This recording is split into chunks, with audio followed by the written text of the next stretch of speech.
أعوذ بالله من الشيطان الرجيم. بسم الله الرحمن الرحيم.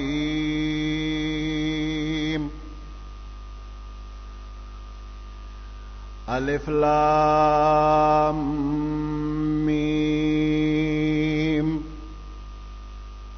ذلك الكتاب لا ريب فيه هدى للمتقين الذين يؤمنون بالغيب ويقيمون الصلاة ومما رزقناهم ينفقون. صدق الله العظيم.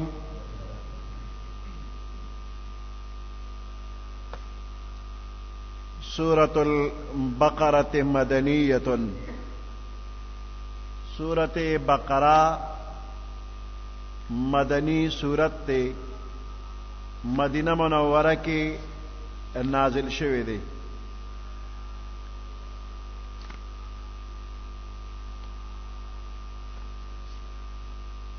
دوا سوا شپگ اتیا آیاتون دی او سلویخ رکوگانی دی. دا سورت بقرے فضائل دا احادیثو پا کتابونو کے او پا تفسیرونو کے ډیر راغلی دی.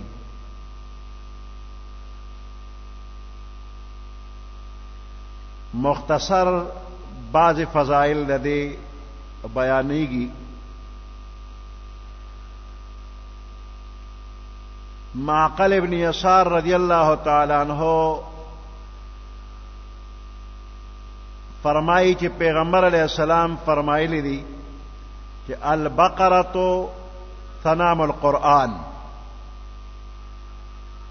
سورت بقرہ دا قرآن پاک قوب دے سنگا چے پسارو کے قوب اوچت او خکاروی نو دق شانتے سورت بقرہ پدے قرآن مجید کے اوچت او خکارا سورت دے. ابو ہریرہ رضی اللہ تعالیٰ عنہ دق شانت حدیث نقل کرے دے خپاغے کے دا الفاظ ہم زیادتی دی کہ وفیہا آیت ہی سیدت آی القرآن. پدے کہ یو آیت دی سورت بقرہ کی کہ اغد قرآن پاک دا آیتنو سردار دے وہی آیت الکرسی. او دا آیات آیت الکرسی دے. ابو ہریرہ رضی اللہ تعالیٰ عنہ فرمائی پیغمبر علیہ السلام فرمائی لی لا تجعلوا بیوتکم قبورا. دا خپل کورنا قبرنا مگر زوے. فإن البيت الذي تقرأ فيه سورة البقرة پس بے شک اگر کور چ پاگے کہ سورت بقرہ لستیشی نو لا يدخله الشیطان اگر شیطان نہ داخلی. نو سورت بقرہ پا کور کے وے نو شیطان بن راضی کورتا. حضرت انس ابن مالک رضی اللہ تعالی عنہ نے روایت تے کہ بے شک شیطان چکل ووری چ پفلانی کور کے سورت بقرہ لستیشی نو دا اغه کور نہ اوزی کہ شیطان تا پتہ لگی کہ دے فلانی کور کی سورت بقرہ لستی شی اغه کور تا ورزی نہ کپکی وین اوزی. عبداللہ ابن مسعود رضی اللہ تعالی عنہ داغی پر روایت کے وسردا لفظیات تے ولہو زرات. شیطان خدا کے کور اوزی خوٹی زنا چی روانی بوچ پراشی لہو زرات.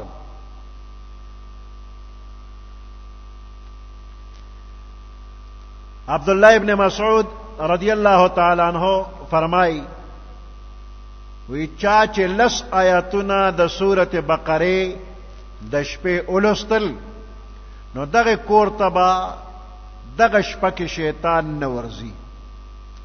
ماسخوتن لس آیات ہوئے ستاسو دے کور تبا شیطان ندرزی. اغا لس کم آیاتو ندی. الف لام میم نواخلا تر مفلحون پوری سلور آیاتونه دا شو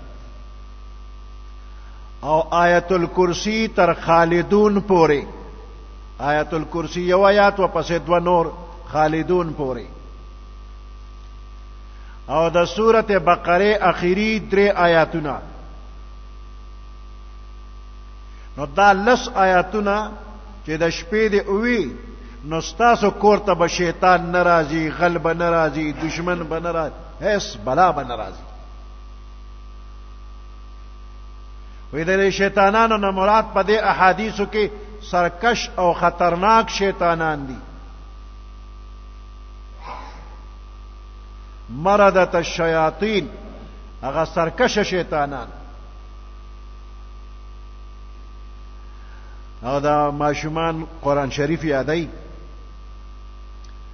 وی استاد جی سبق یادو خو موږ نه ریږي یادم نه پاتې کیږي نو څه وظیفه شته اومدا لس آیاتونه ماسختن چې کوم طالبان اوئی د سورته بقره اول آیاتونه مفلحون پوری آیات الکرسی تر خالدون پوری او د بقره اخیری 3 آیاتونه کم طالبان چې دا آیاتونه ماسختن اوئی زوړ سبق به چرم ایر نشي زاړه سبقونه به یادي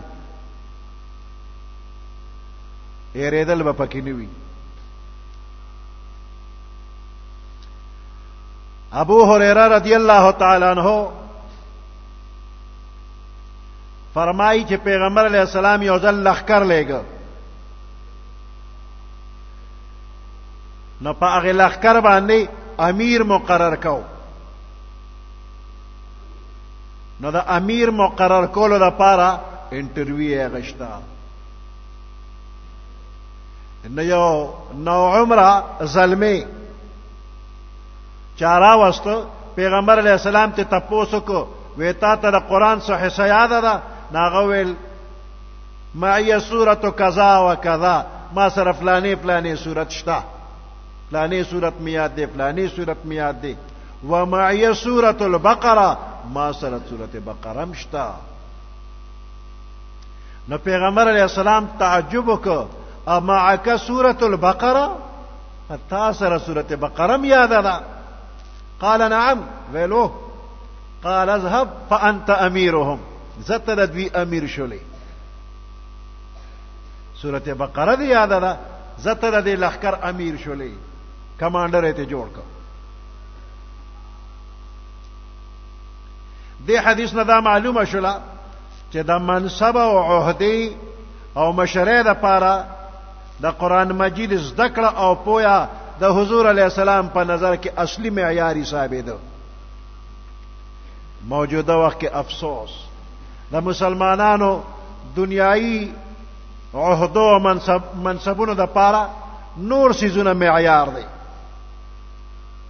او قران مجید او داغه تعلیمات باندې پویا دلاډو څوک حیثیت نه ورکي چې ټول قران یادي نو وسوي یو شل نمبر ولا زیات ورکه هم سنت بروړي چې قران می یاد دی نو دا قران لبی له شل نمبر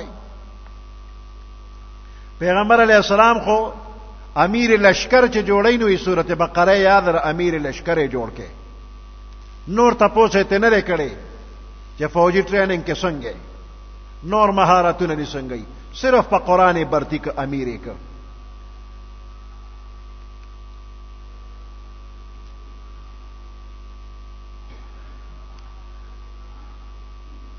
عبدالله ابن بریده رضی الله تعالی عنہ د خپل پلار نه نقل کوي وی چې حضور علیہ السلام سره ناستم نو ما دا غوی نه وریدل چې پیغمبر علیہ السلام فرمایل چې تعلموا سورة البقره سورة بقره زدکه فإن أخذها بركة وتركها حسرة د دې لوستل برکت دی د دې پر خودل حسرت او بدنصیبی ده ولا تستطيعها البطل او اهل باطل په دې قدرت نشي مونږ اهل باطل نه مراد جادوګر دي چې دا صورت سوکلولي پاوی جادو اثر نه کوي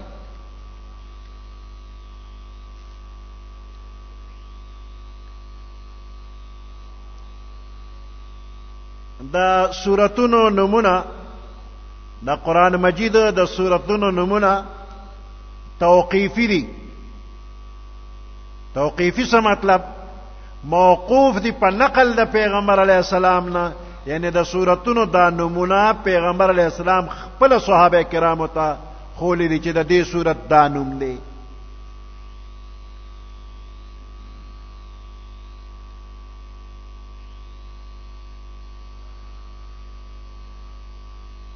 د دې سورت نوم سورت بقره پیغمبر علیه السلام صحابه ته خولی ده.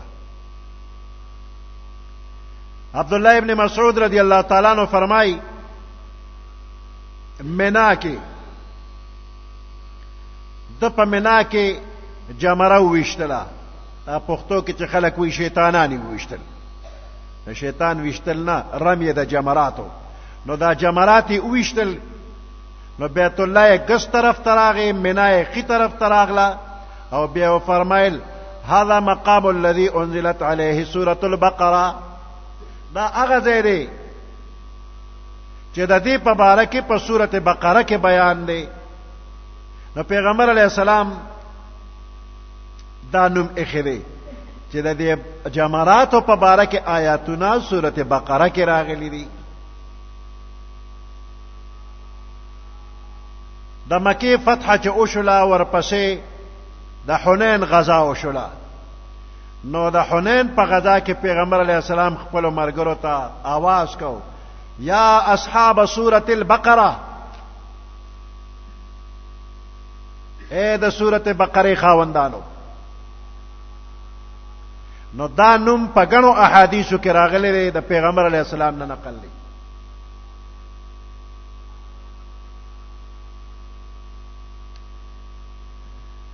سورت بقره کم ځای نازل شوی دی؟ د هجرت نه رستو نازل شوی دی. دا مدنی سورت دی. هجرت نه رستو نازل دی. اگر چې د بعض آیاتونه په مکه مکرمه کې د حج په موقع باندې نازل شوی دی، خو د مفسرینو په اصطلاح کې هغه ته هم مدنی ویل کیږي. او دا سورت د قرآن پاک د ټولو نه لوی سورت دی. په مدینه منوره کې د ټولو نه اول د سورت بقره آیاتونه نازلېدل شروع شوي دي، او په مختلفو زمانو کې مختلف آیاتونه نازلېدل. د دې سورت بقره آیاتونه مختلفو زمانو کې نازل شوي دي، تر دې چې د سود متعلق آیاتونه د پیغمبر علیه السلام د عمر اخیری ورځو کې د فتح مکه نه وروسته نازل شوی دی. او په دې صورت کې یو آیات ته واتقوا یوما ترجعون فیه الی الله. دا د قرآن پاک بالکل اخیری آیات دی. په لسم کال د هجرت، لسم د ذوالحجې د منا په مقام باندې نازل شوی دی. او دا غي نه وروسته پیغمبر علیه السلام اتیا یا سلور نیمې شلې ورځې باقی پاتیو، بیا وفات شو. بالکل اخیری آیات ته. د دې صورت اهمیت او عظمت دینه معلومیږي چې خالد ابن معدان دیتا فسطاط القرآن وای، د قرآن پاک خیمه. او په نومونو کې تاسو واورېدل چې سنام القرآن ورته ویل شوی دی، د قرآن قبو. د دې صورت هر یو آیات چې نازلېده نو اتیا زره فرشتې به ورسره نازلېدې.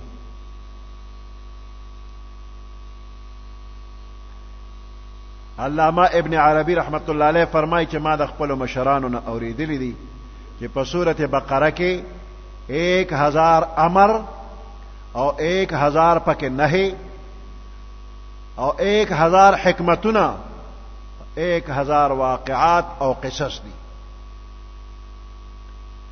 دغه وجدا چې حضرت عمر رضی الله تعالی عنہ په 12 کال کې سورت بقره سره د تفسیر یاد کړی دا.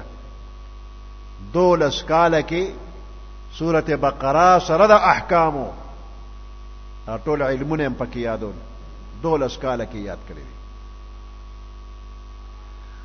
او د عمر رضی الله تعالی عنہ زوی حضرت عبد الله ابن عمر په اته کال کې سره د تفسیر د آیات کړو. عمر رضی الله تعالی عنہ چې سورته بقره یاد کړه نو یو درن خیرات کړو اوخه علال ک او عام دعوت خلق لو ک خیرات کړو ما سورته بقره یاد کړه. د سورته فاتحه کې من سوال کو چې اهدنا الصراط المستقیم نو په سورته بقره کې دغه سوال جواب راغلی دی منظوری وشودا چې بنده تاوی چې ما ته صراط مستقیم وخیا نه صراط مستقیم چې نو ذالک الکتاب لا ریب فی هدى للمتقین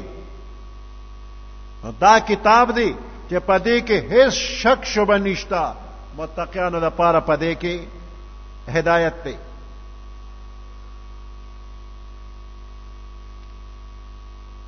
د سورته بقره د سورته فاتحه سره دا ربط دی. او بل ربط دا دی چې په سورته فاتحه کې انعمت علیہم هغه خلک چې تا په انعام کړی دی دا غوی ذکر شوی دی. یو غیر المغضوب علیہم غضب والی خلک دا پکې دویم ولا الضالین گمراهان دا پکې دریم.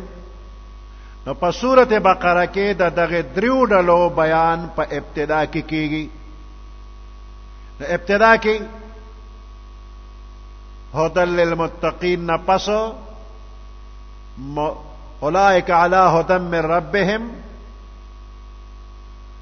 تر دغه پورې د متقیانو بیان دی. انعمت علیهم والذی منعم علیهم دا غوی بیان دی. ورپسې په دوو آیاتونو کې خالص کافران ان الذين كفروا سواء عليهم د دوو آیاتو کې خالص کافران او پسې ومن الناس اخوا تقریبا 14 آیاتونو کې د منافقانو بیان دی.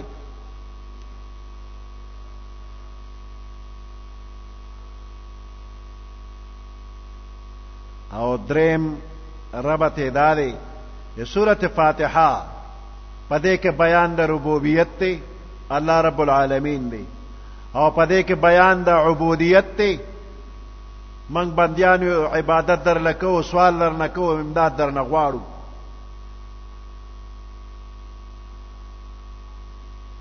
او په دینی مقصدونو یقینی مطلبونو کې په طلب د هدایت باندې سورته فاتحه مشتمل ده او سورته بقره هم مشتمل ده. اول په معرفت درب لکه یؤمنون بالغیب او په عبادت او په متعلقه امور د عبادت باندې او په طلب د هغه سيزونو کې چې انسان ورته محتاج دی په دنیا او آخرت کې. نو دا یو بل سره د فاتحه او د بقره ربط او مناسبت دی. په سورته بقره کې کم مضمون به ذکر کیږي نو اثبات د رسالت ته پکې پیغمبر علیہ السلام د الله پیغمبر دی. اثبات د توحید دی پکې او امور مصلحه او منتظمه. خو زیات پکې اثبات د رسالت کیږي په اثبات د حقانیت د قرآن سره او په تردید د شکوک و شبهات پر رسالت محمدی او پر رد د گمراه فرقو لکه یهود نصارا منافقان شو. اول شروع د سورته بقره کیږي د الف لام میم نا. نو دا الف لام میم دیتا حروف مقطعات وی مقطعات جدا جدا دی الف لام میم تبا علم نوے مرکب نشویلی بلکہ جدا جدا بے الف لام میم.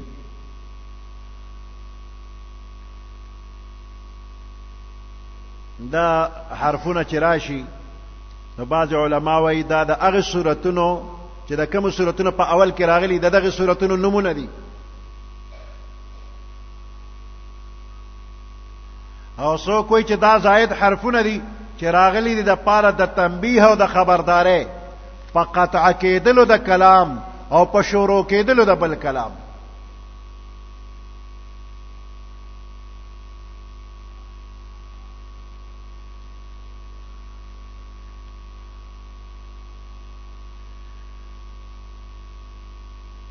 او بعض علماء فرمایي چې دا خاص اشارات دي او رازونه دي چې علم یې د الله نه علاوه بل چاته نشتا، او شاید چې پیغمبر علیه السلام ته د دې علم د یو راز په طور باندې ورکړی شوی دی، خو امت ته د ښودنې نه منع کړی شوی چې امت ته به نه ښیي، د دې تبلیغ به نه کوي.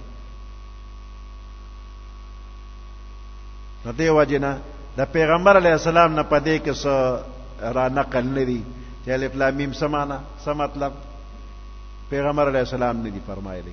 نو دا د الله او د رسول الله صلی الله علیه وسلم ترمنځ راز دی.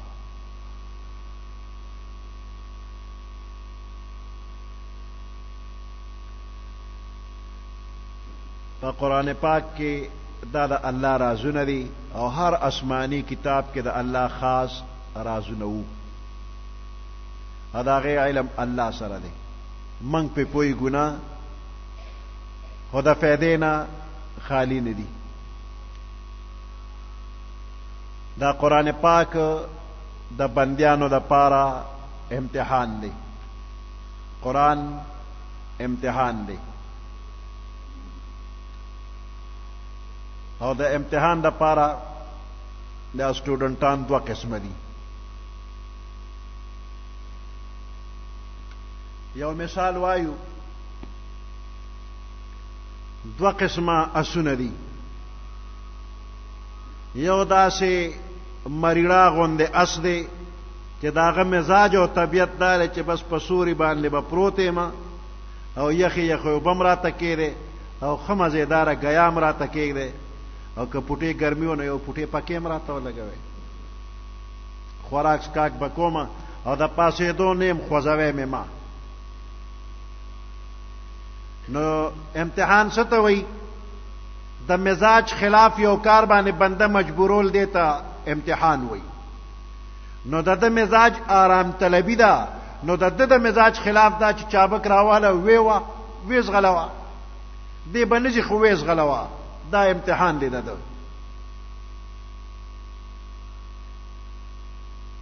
او دویم قسم اس دی چې هغه ډیر تکړه دی، ښه خوراکونه کړي دي، سرب دی او د منډې ټریننګ هم کړی دی، د ګوړ دوړ په میدان کې خلک زغلی. د دې اس مزاج داري چې ما پرېږده چې زه والوزم. اوس د مزاج خلاف کار داري چې واګې ورته واچو په رستو یې راکاږه چې ډېر تیز به نه زغلی. دغه د امتحان دی.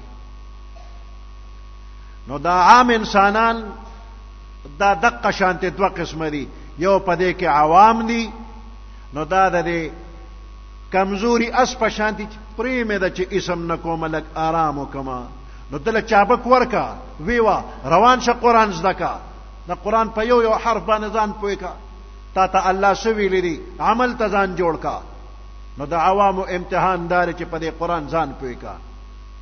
او دا دویم قسم کره اسونه دا عالمان دي، وی پرېمې ده چې د یوې نقطې څومره رازونه دي چې ځان په پوه کما، علم حاصل کما. نو ته تواګې واچوه رستو یې راکاږه، حروف مقطعاتو کې به ګورې چیړ چاړ نه کې، مخکې به نه زغلی.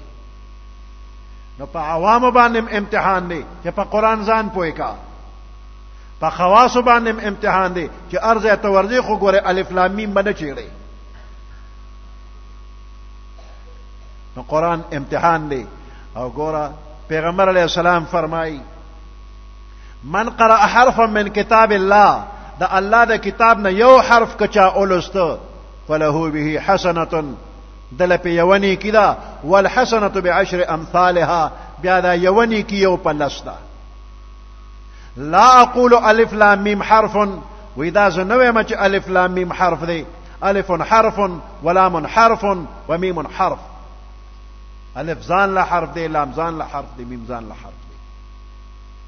نو ګوره د دې تلاوت چې کې او الف لام میم دی وي ته په معنا نه پوهیږي، خو پیغمبر علیہ السلام مثال کې ویل چې الف لام میم چې د نظرانه چې یو حرف دی، الف ځان له، لام ځان له، میم ځان له، نو کم از کم 13 نه کې په دې اوشلې چې به او دسه او پیات ته تلاوت کې الله سنو وروړي، نو الف لام میم باندې 13 نه کې دی وګټلې، او که با او دسه شولې نو د یو حرف په بدل باندې 25 دي، نو 25 3 75 نه کې دی وګټلې، او که په مانځ کې پناست دی ولستل د یو حرف په بدل باندې 50 نه کې دی، نو الف لام میم باندې 150 شولې.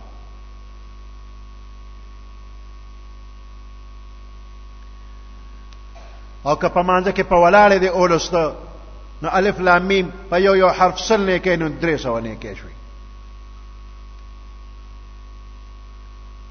ګوره ثواب یې څومره دی، په معنی نه پوهېږي او ثواب یې دی.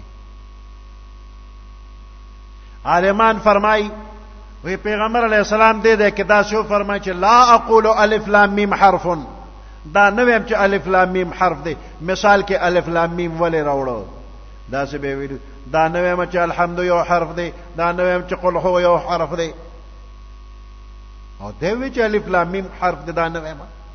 وی دې کې اشاره دی ترا چې بنده کته پويږي او کنه پويږي، خو چې تا د قران حرف اولسته لسنه کې دی پوښوي. الف لام میم باندې موږ نه پويګو، هم په ثواب نشتا، نو دا الله کلام د فائدې نه خالی نه دی. ذالک الکتاب لا ریب فیه، وذالک الکتاب دا هغه کتاب دی لا ریب فیه چې پدې کې هیڅ شک نشته دی. قرآن مجید دا سی کتاب دی چې د الله د طرف نه کېدو کې شک نشتا، من جانب الله دی، دی کې شک نشتا.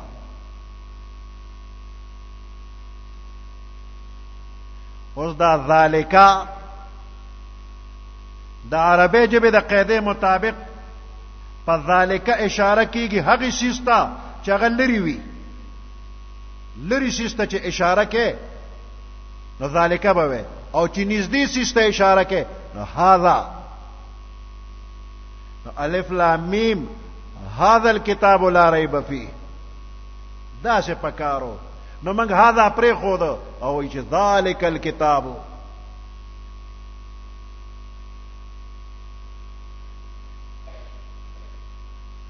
نو د دې خبره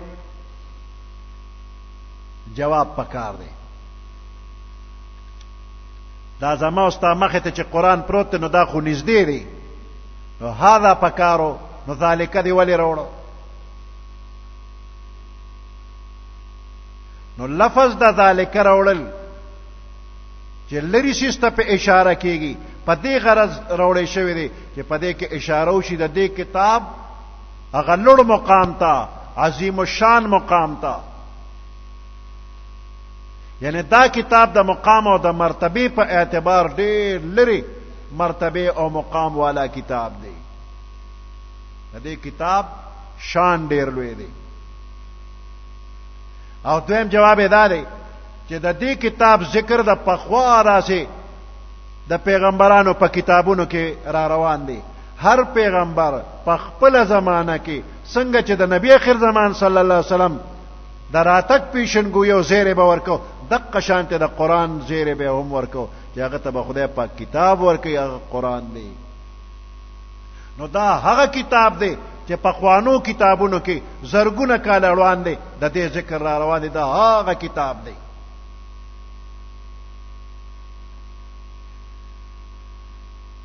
مدینه منوره خپل خار دی، خپل خلق دی.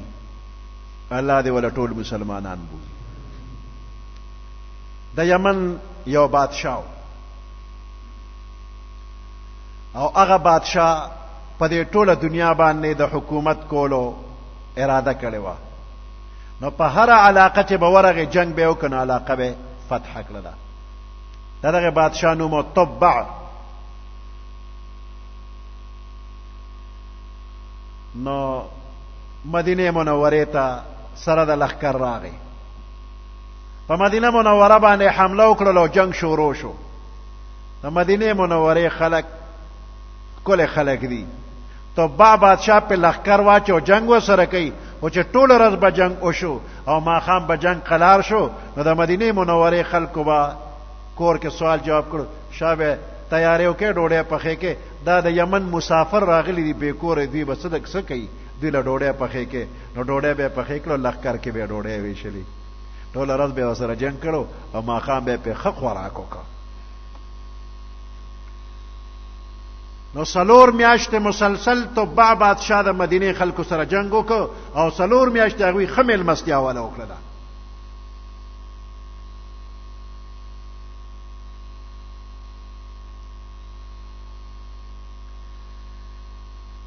نو اخر کې تبع بادشاه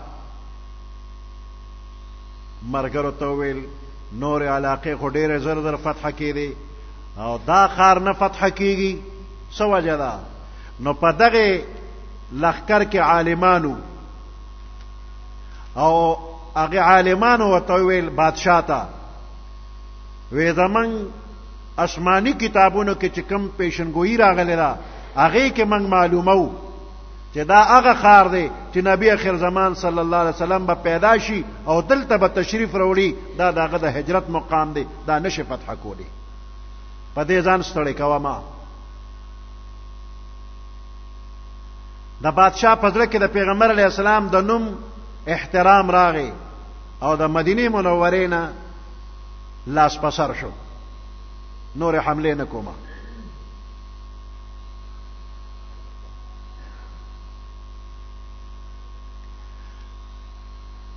د لښکر کې چې عالمانو د بادشاه نرمي ولیدله نو بادشاه ته وویل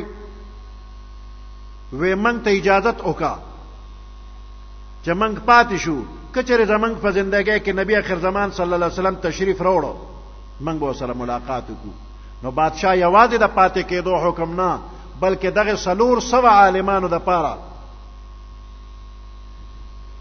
ځمکه واغېسته او کورونه یې وله جوړ کړل 400 عالمانو لښکر کې هغوی له کورونه جوړ کړل یو عالم له یو کور ورکړ او یو کور یې سپیشل تیار کړ پیغمبر علیه السلام دپاره وی که نبی اخر زمان صلی الله علیه وسلم تشریف راوړ دا یو کور د هغوی ځان لري او بیا یو خط ولیکه پیغمبر علیه السلام په نوم مبارک باندې چې زه تبع د یمن ستا خادم یم که چېرې زما زندګۍ کې ته راغلې زه خپل حکومت پرېږدم او ستا خپې به وینم او تا پسې پیزار ګرځوم به زه به ستا غلام یم او داسې ښکلې د مینې مینې خبرې کړې وې او بیا په دغه 400 عالمانو کې یو مشر عالم له دا خط ورکړ وی که زه وم زه به خپله خدمت کې حاضر شم که زه نه یم زما خط پیغمبر علیه السلام له ورکړه که ته نه وفات کېږي خپل بچی له دا خط ورکا ستا بچی دی خپل بچی له ورکی ان تر دې چې پیغمبر علیه السلام ته به دا خط ورسیږي زما خدمات به ورته روان دي 800 کاله تقریبا چې تیر شو پیغمبر علیه السلام تشریف راوړل او دغه 400 عالمان د پیغمبر علیه السلام په انتظار په مدینه کې دي چې د ښکلې مخ دیدار وکړو د هغه عالمانو په اولاد کې چې چاته خط ملو شوی دی د هغې په اولاد کې ابو ایوب انصاري رضی الله تعالی عنه دی چې پیغمبر علیه السلام د هغه په کور کې کډه واړوله نو دا د ابو ایوب په کور کې نه بلکې پیغمبر علیه السلام په خپل کور کې کډه اړولې ده چې تبع بادشاه والا جوړ کړی دی نو دا صورت مدنی دی یهود په مدینه منوره کې د تبع یمنی د زمانې ده د نبی اخر زمان صلی الله علیه وسلم په انتظار کې آباد شو نو دې آیات کې بالخصوص دوی ته خطاب دی چې دا هغه کتاب دی د کوم پیغمبر په انتظار چې د کلونو د سونو کالونو تاسو دلته په انتظار یې نو دا د هغه پیغمبر کتاب دی راشه دا اومنه دا لرې اشاره ورته په دې وشوله ذلک الکتاب لا ریب فیه دا هغه کتاب دی چې د دې په حقانیت کې من جانب الله کېدو کې دی کې هیڅ قسم شک شبه نشته دی لا ریب فیه شک پکې نشته دی د دنیا دا ټول کافران پکې شک نه کوي او خدای وایي شک پکې نشته دی نو د دې به څه جواب کې نو خبره دا ده چې شک شبه پیدا کېدو لپاره دو صورتونه دي. یو دا چې کلام کې خپل څه غلطي وي نو د هغې په وجه باندې دا کلام محل د شک شبې وګرځېده، او دویم دا چې کلام کې شک شبه خو نشته، خو د کم علمه او کم فهمه په وجه په دې کې شک شبه راځي. نو قرآن کې خپل څه غلطي نشته چې دې کې د شک شبه راشي، خو که څوک پکې شک شبه کوي نو د هغه دماغ خراب دی، هغه کې ضد او عناد دی. نو دې د په خپل کم علمه کم فهمه او په خراب دماغه باندې دی اوجاړي، او قرآن ته نسبت نه کوي چې قرآن کې شک شبه ده.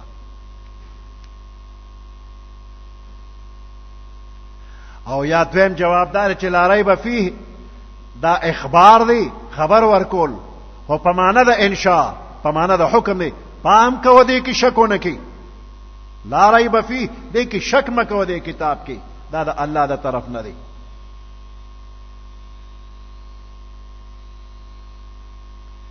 ریب ستوي لا ریب فیه، ریب قلق النفس و اضطرابها، د زړه غ تشویش او پریشانی او بیچینی دیتا ریب او شک وي. نو د شک په وجه د انسان زړه بیچین او پریشان وي، خو چې قرآن په صحیح معنو کې اولولې نو زړه ته به سکون په حاصل شي، نو دې کې شک نشته، دې کې آرام دی، دې کې تسلی ده مؤمن دپاره. هدى للمتقين، متقیانو دپاره هدایت دی. سبحان ربك رب العزة عما يصفون وسلام على المرسلين والحمد لله رب العالمين. اللهم ربنا آتنا في الدنيا حسنة وفي الآخرة حسنة وقنا عذاب النار وأدخلنا الجنة مع الأبرار يا عزيز يا غفار برحمتك يا أرحم الراحمين.